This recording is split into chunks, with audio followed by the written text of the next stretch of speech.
Salut à toi, chère maraîchère. Bienvenue dans l'épisode 7 de la série des questions estivales en maraîchage que j'ai démarré cet été et qui est en train tout doucement d'arriver à sa fin. Je viens dans cet épisode te parler du dérèglement climatique et pour être plus précise, pour cause cet été, il y a une question qui est revenue régulièrement. Voilà, hein, je veux dire entre les différentes canicules qui se sont succédées ou le manque extrême de pluie, voilà, dans la région où je me trouve, on a vraiment eu la vraie première pluie depuis le mois de mai hier, vous voyez, donc au 20 août, donc c'est quand même assez extrême. Donc c'est des moments où c'est vraiment très, très challengeant et évidemment que cela a été une saison très challengeante en maraîchage, dans les systèmes diversifiés malgré leur résilience. Mais j'aimerais, dans cette vidéo, hem te rappeler un point et une erreur à éviter, une erreur principale, car j'ai envie de t'alerter sur justement ce qu'on aurait tendance à faire quand on est dans des phases de crise et de challenge, c'est de se questionner. Voilà, parce que les femmes que j'accompagne et dans les micro-fermes diversifiées, on a envie toujours de s'améliorer, évoluer, on est toujours en observation et en amélioration continue.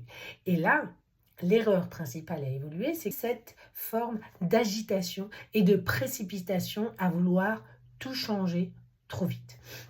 Alors, je vais un peu décomposer ce sujet en deux parties, on va dire. La première partie, ça va être que ce rappel. Quand tu t'es lancé en maraîchage biodiversifié, quand tu t'es lancé dans cette reconversion, quand tu as opté pour, quand tu as emprunté finalement ce chemin de j'ai envie de créer une activité qui me ressemble, qui fait sens pour moi, où je me sens utile, où je travaille avec le vivant en extérieur, en fait, tu avais déjà en tête qu'il y avait le dérèglement climatique, il y avait ce réchauffement de la planète.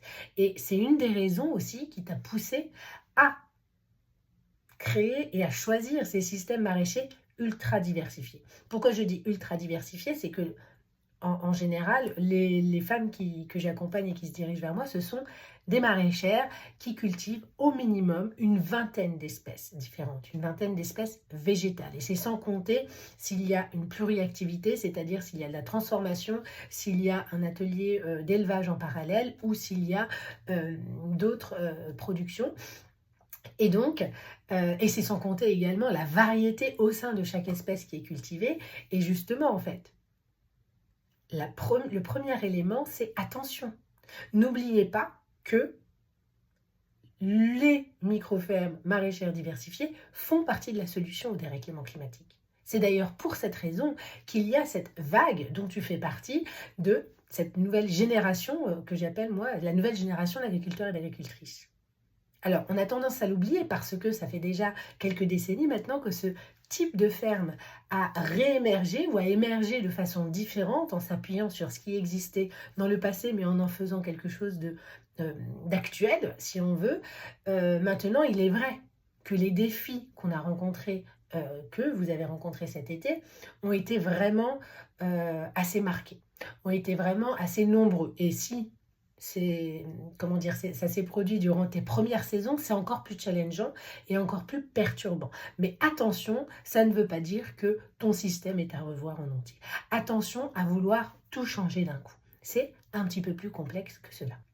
Alors pourquoi je dis que la diversité de ton système maraîcher est une solution au dérèglement climatique? C'est que ton système, le modèle finalement ou le type de ferme-là a été conçu justement pour que des années comme celle-ci, qui sont particulièrement challengeantes, où il y a un manque d'eau, je sais par exemple que dans certaines régions de la France, mais j'ai envie de dire presque c'est peut-être le plus généralisé, pardon, c'est les choux. C'est que cette année, les choux, c'était ultra compliqué, parce que les choux, c'est quand même un légume feuille qui a énormément besoin d'eau, et en fonction de l'itinéraire technique que vous aviez l'habitude de mener et de vos possibilités de l'avoir ajusté en cette saison, c'est hyper compliqué parce que, voilà, notamment au moment de la plantation, notamment en lien avec les ravageurs que sont les altises, et avec la pose de filet, en fonction de la région où tu es et que tu as l'habitude de ce type d'infrastructure, tu as été plus ou moins préparé, d'accord? Donc, j'ai envie de dire, cette année, ce sera une année sans choux pour beaucoup de maraîchères. Et donc, pour beaucoup de mangeurs et mangeuses, mais c'est là qu'intervient ta diversité, c'est que Imagine si tu produisais seulement des choux-fleurs, enfin tous les types de choux, et notamment les choux d'automne-hiver. Ça te ferait une belle jambe. Là, ton activité, elle aurait été coulée. Tu te retrouverais sans production. Admettons même tu avais une dizaine d'espèces différentes. Si tu en rates, j'en sais rien moi, 6 sur 10. Et alors attention, quand je dis tu en rates, c'est pas par manque de technicité, mais c'est que ça a été une saison qui fait qu'on ne pouvait pas tout suivre en parallèle et que en fonction des autres challenges qu'on est et à l'endroit où on en est dans son parcours d'installation, son parcours de maraîchère et de professionnel agricole, eh bien, on se fait plus ou moins dépasser finalement par les événements. En fonction de la ressource en eau dont on a à disposition, c'est plus ou moins compliqué. Donc, je reviens à mes moutons et à cette histoire de diversité. L'intérêt des systèmes diversifiés, c'est que des années où telle ou telle culture est moins réussie, est moins productive, est moins abondante, on a les autres qui peuvent compenser. Ça, c'est le premier élément. Le deuxième élément, c'est cette notion de saisonnalité. C'est qu'on a à la fois ce calendrier par session, en fonction de ta période finalement de production, eh bien, je veux dire, avec l'expérience, assez rapidement, on commence à se rendre compte quand telle ou telle culture est plus ou moins ratée. Et si elle est ratée, en fait, on sait aussi quelle culture on va pouvoir planter ou semer en plus, en parallèle, plus ou moins pour compenser. Et c'est ça la force de ces systèmes, c'est la capacité à réajuster. Tu vois, je vais te donner un exemple concret. Donc voilà, les choux, par exemple, dans plusieurs régions étaient complètement ratés. Donc quand je dis les choux, c'est les choux à cycle relativement long, c'est les choux cabus, les choux paumés qu'on aime bien avoir en hiver. Eh bien, voilà, c'est comment tu fais pour que en période d'hiver, tu aies un légume qui ressemble plus ou moins et que tu vas pouvoir semer quand même là. Encore là, par exemple, que tu auras peut-être plus tard, mais que c'est pas grave. Ça peut être des choux asiatiques, les choux pak choi, que tu vas peut-être cultiver et qui vont être vendus en bottes par 3 ou 4, qui seront peut-être plus frais, qui serviront plus à faire des wok qu'à faire des potés. Mais voilà, c'est comment tu vas ajuster pour pouvoir finalement relever ce défi du dérèglement climatique. Donc voilà, le premier élément de réponse et la première erreur à éviter, c'est ça, c'est n'oubliez surtout pas, ne perdez pas de vue que vos systèmes, vos fermes, votre façon de faire agriculture fait partie finalement de la solution au dérèglement climatique. Donc attention à ne pas vouloir tout changer du jour au lendemain, à vouloir vous mettre à cultiver des espèces qui proviennent du sud, à vouloir planter des bananiers demain, etc. Je ne dis pas qu'on n'y arrivera pas, qu'on n'y viendra pas. Par contre, j'aimerais vraiment vous donner cette image de, rappelez-vous, quand l'humanité est passée du mode nomade, des chasseurs-cueilleurs, au mode plus sédentaire où l'agriculture est née progressivement, ça ne s'est pas fait du jour au lendemain partout en France et partout sur la planète. Ça s'est fait progressivement étape par étape et le modèle qu'on a actuellement, lui-même, il est relativement récent.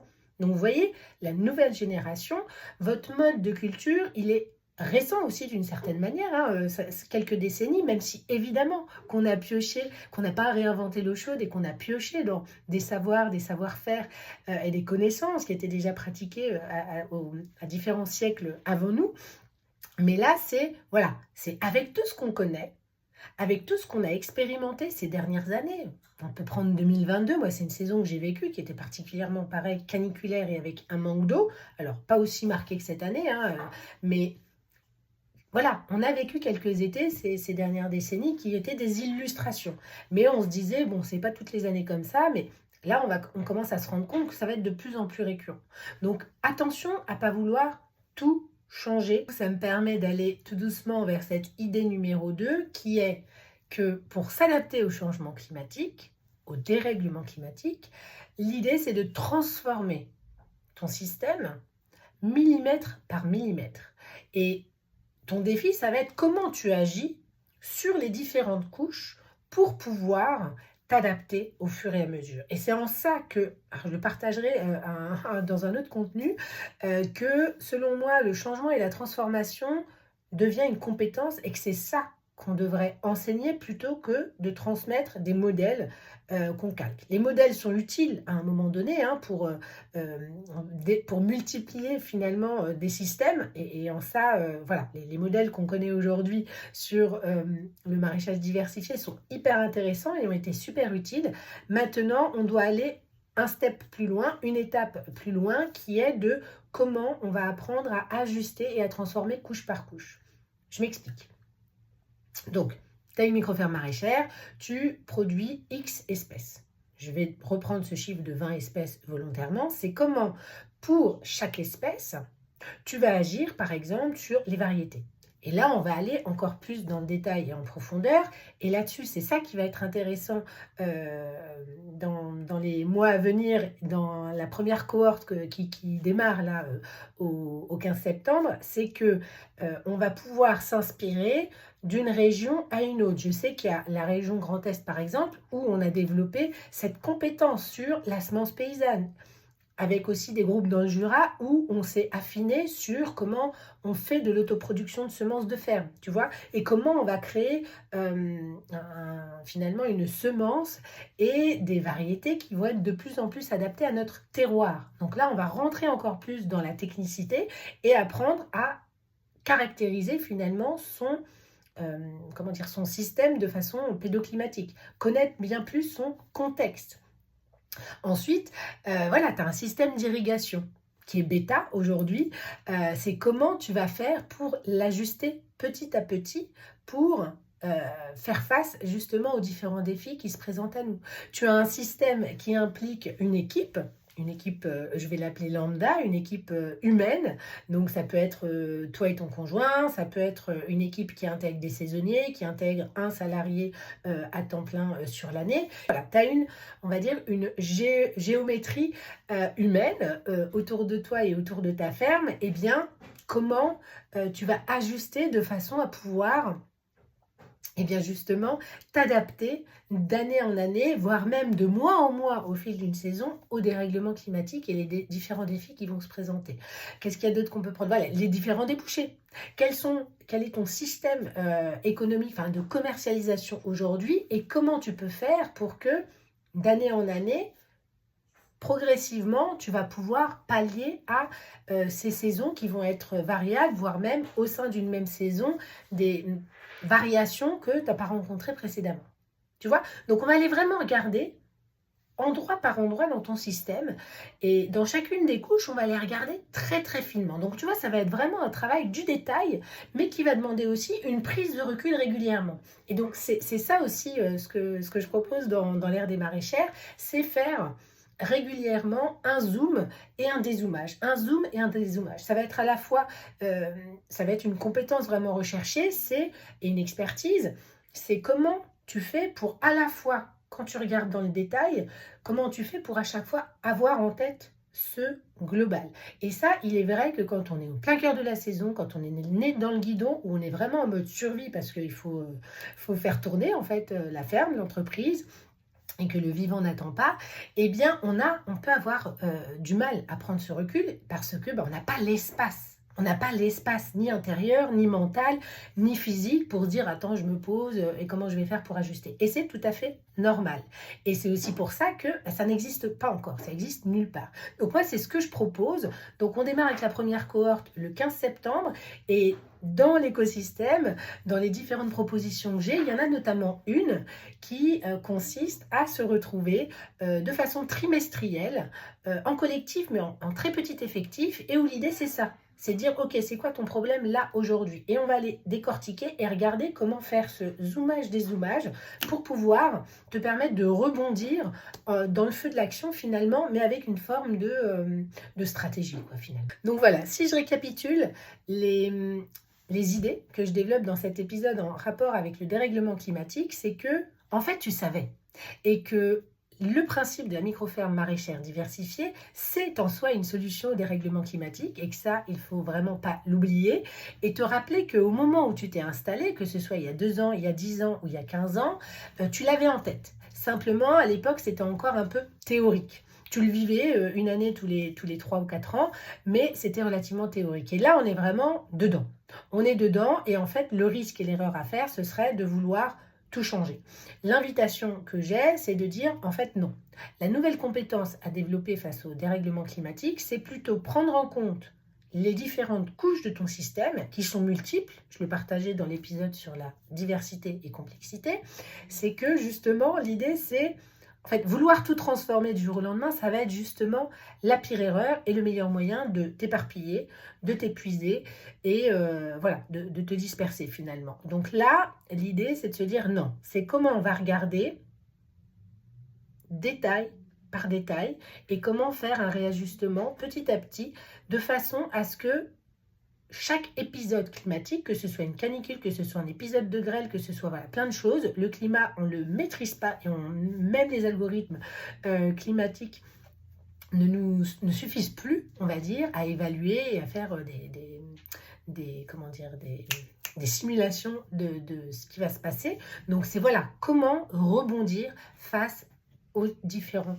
épisodes. Et c'est ça aussi, pour cette raison-là, que j'ai développé ce principe de transformation vivante. C'est comment apprendre à transformer plus ou moins en permanence, comment être finalement en conscience à chaque étape, sans perdre son sang-froid, sans retomber dans la victimisation de « ah, j'ai tout perdu » et reprendre finalement sa souveraineté. Donc, si ce contenu-là t'a parlé, mets un pouce, ça permettra à un maximum de maraîchers et maraîchères d'accéder à ce contenu-là. Si tu en veux plus, n'hésite pas à le manifester en commentaire. Et si tu veux savoir justement ce que je suis en train de développer comme écosystème au sein de l'ère des maraîchères, je t'invite à nous retrouver, à me laisser ton adresse email. Je fais un live le 3 septembre pour justement te donner un peu plus d'informations, donc 3 septembre à 13h. Et sinon, je peux également t'envoyer des informations par email. Là-dessus, je te dis à très bientôt.